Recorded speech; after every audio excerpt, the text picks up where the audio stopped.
Hello, I am physio Roshni. Pancreas. Pancreas जो है वो एक मिक्स्ड ग्लैंड है। पेनक्रियाज मिक्स्ड ग्लैंड है। जिस तरह से कुछ एंडोक्राइन ग्लैंड्स होती हैं, एक्सोक्राइन ग्लैंड्स होती हैं, तो पेनक्रियाज क्या है? मिक्स्ड ग्लैंड है। मिक्स्ड ग्लैंड का मतलब है कि पेनक्रियाज दोनों फंक्शंस परफॉर्म करती है, exocrine function plus endocrine function.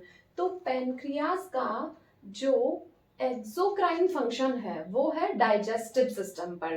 Pancreas जो है वो डाइजेस्टिव सिस्टम में वर्क करती है, जिसे हम कहते हैं एक्सोक्राइन फंक्शन। तो पेनक्रियाज जो है वो एक एक्सोक्राइन ग्लैंड भी है, डाइजेस्टिव सिस्टम पे फंक्शन करती है, और पेनक्रियाज एक एंडोक्राइन ग्लैंड भी है। यहाँ पर हम पेनक्रियाज का एंडोक्राइन पार्ट पढ़ेंगे। अब पेनक्रियाज एक एंडोक्राइन ग्लैंड है, तो जो पेनक्रियाज है उसका कौन सा पार्ट एक्सोक्राइन है और कौन सा एंडोक्राइन? तो पेनक्रियाज का जो आइसलेट्स ऑफ लैंगरहैंस वाला पार्ट है, सिर्फ वही पार्ट क्या है? एंडोक्राइन पार्ट है। पेनक्रियाज का आइसलेट्स ऑफ लैंगरहैंस वाला जो पार्ट है वो सिर्फ एंडोक्राइन पार्ट है पेनक्रियाज का। तो आइसलेट्स ऑफ लैंगरहैंस क्या है? आइसलेट्स ऑफ लैंगरहैंस जो है वो ग्रुप है सेल्स का।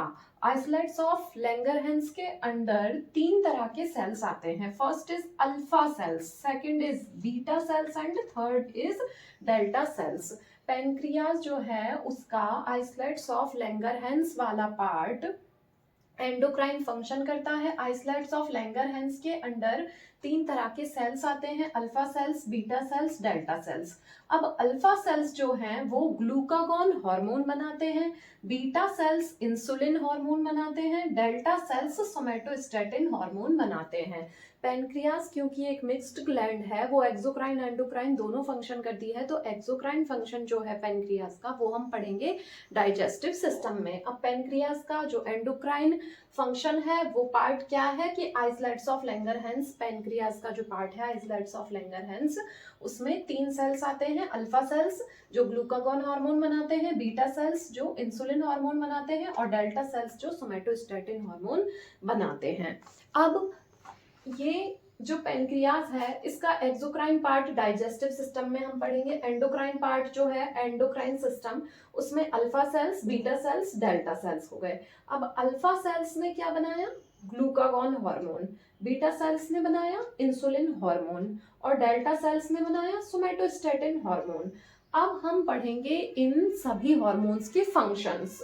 तो पेनक्रियाज के अल्फा सेल्स ने जो ग्लूकागॉन हार्मोन बनाया है, पेनक्रियाज के अल्फा सेल्स ने जो ग्लूकागॉन हार्मोन बनाया है, उस ग्लूकागॉन हार्मोन का फंक्शन क्या है? तो ग्लूकागॉन हार्मोन का जो फंक्शन है वो क्या है? Increase blood sugar level. Blood में ये शुगर के लेवल को इंक्रीज करता है, बढ़ाता है। और बीटा सेल्स ने जो इंसुलिन बनाया है, इंसुलिन का फंक्शन क्या है? Decrease blood sugar level, blood में शुगर को लेवल को कम करता है। तो ग्लूकागॉन जो है वो ब्लड में शुगर के लेवल को बढ़ाता है, और इंसुलिन जो है वो ब्लड में शुगर के लेवल को घटाता है। अब देखते हैं जो डेल्टा सेल्स ने सोमेटोस्टेटिन हार्मोन बनाया है वो क्या करता है। तो सोमेटोस्टेटिन हार्मोन जो है वो मेंटेन या इनएक्टिव कह सकते हैं, मतलब कि अगर कोई हार्मोन, ग्लूकागॉन या इंसुलिन, बहुत ज्यादा काम कर रहे हैं या कम काम कर रहे हैं, उस चीज को मेंटेन करता है। अगर कोई हार्मोन बहुत ज्यादा काम करता है तो उसको उस वक्त के लिए इनएक्टिव कर देता है। मतलब जो सोमेटोस्टेटिन हार्मोन है वो इंसुलिन और ग्लूकागॉन हार्मोन के फंक्शन को मेंटेन करता है।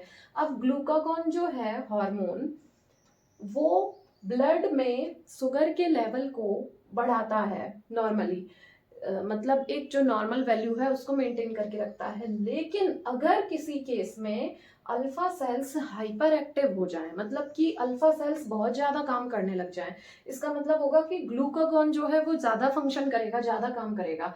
तो क्या होगा कि ब्लड में ग्लूकोज का जो लेवल है, शुगर का लेवल है ब्लड में, वो बहुत ज्यादा बढ़ जाएगा।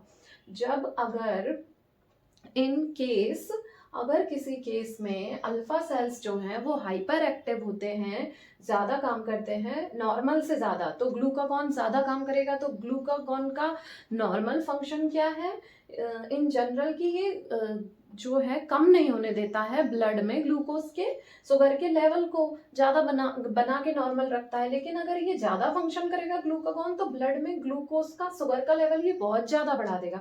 जब ब्लड में शुगर का लेवल बहुत ज्यादा बढ़ जाएगा तो क्या कहेंगे उस कंडीशन को, एक जो टर्म है वो है hyperglycaemia.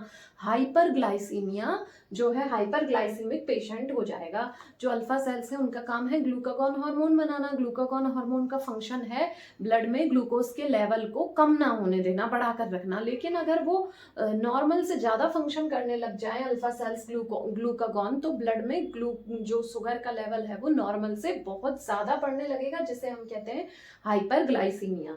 Now in case of beta cells, अगर बीटा सेल्स जो है वो नॉर्मल से ज्यादा फंक्शन करने लग जाए, हाइपर एक्टिव हो जाए इंसुलिन, तो क्या होगा कि इंसुलिन का फंक्शन है कि ब्लड जो है उसमें कम करना, शुगर के लेवल को कम करने का मतलब है कि नॉर्मल से ज्यादा ना बढ़ जाए। शुगर का जो लेवल है ब्लड में वो नॉर्मल से ज्यादा ना बढ़े।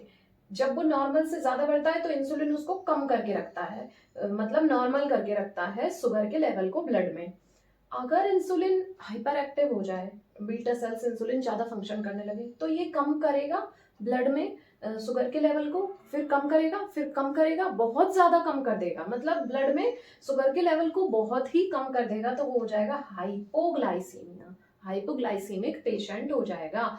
नॉर्मल से ज्यादा ब्लड में ग्लूकोज के लेवल का प्रेजेंट होना हाइपरग्लाइसीमिया होता है, और नॉर्मल से कम जो ब्लड में शुगर का लेवल प्रेजेंट होना हाइपोग्लाइसीमिया होता है। सोमेटोस्टेटिन का फंक्शन है इन दोनों को मेंटेन करना।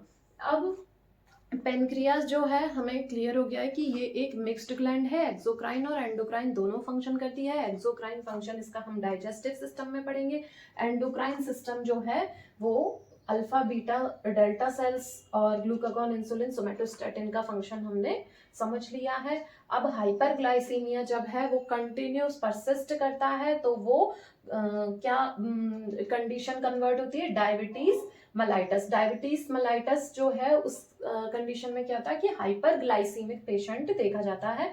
और हाइपोग्लाइसीमिया जो है उसमें कंडीशंस क्या क्या हो सकती हैं, पेशेंट जो है वो कोमा में जा सकता है। इंसुलिन शॉक, इंसुलिन शॉक मतलब इंसुलिन ने जब बहुत ज्यादा फंक्शन करेगा तो हाइपोग्लाइसीमिया के कारण इंसुलिन शॉक और कोमा हो सकता है।